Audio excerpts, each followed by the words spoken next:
ഈശോയുടെ തിരുരക്തത്തിന് ആരാധന മഹത്വവും ഉണ്ടായിരിക്കട്ടെ. തിരുരക്തം വാഴ്ത്തപ്പെടട്ടെ. ജൂലൈ 16 തിരുരക്ത അഭിഷേക ചിന്ത. 2 കൊരിന്തോസ് 1:5. ക്രിസ്തുവിന്റെ സഹനങ്ങളിൽ ഞങ്ങൾ സമൃദ്ധമായി പങ്കുചേരുന്നത് പോലെ ക്രിസ്തുവിലൂടെ സമാശ്വാസത്തിലും ഞങ്ങൾ സമൃദ്ധമായി പങ്കുചേരുന്നു.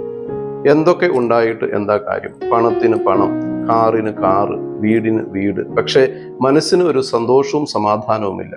ഈ പരിഭവം നിങ്ങൾ കേട്ടിട്ടുണ്ടോ? നിങ്ങൾ പറഞ്ഞിട്ടുണ്ടോ? ഒന്നും പറയണ്ട. വീട്ടിൽ നല്ല ബുദ്ധിമുട്ടുണ്ട്, കഷ്ടപ്പാടുണ്ട്, പോരാത്തതിന് ഇടയ്ക്കിടയ്ക്ക് രോഗങ്ങളും. പക്ഷേ ഇതുവരെ പള്ളിപ്പോക്കും പ്രാർത്ഥനയും മുടക്കിയിട്ടില്ല. അതുകൊണ്ട് വീട്ടിൽ സമാധാനവും സന്തോഷവുമുണ്ട്. ക്രിസ്തുവിന്റെ സഹനങ്ങളിൽ നാം പങ്കുചേരുമ്പോൾ ക്രിസ്തു തന്നെ നമുക്ക് ആശ്വാസവും സമാധാനവും സമൃദ്ധമായി നൽകുന്നുവെന്ന് വചനം പറയുന്നു.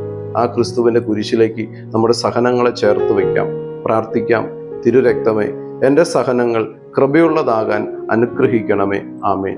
ഈശോയുടെ തിരുരക്തം നമ്മെ രക്ഷിക്കട്ടെ.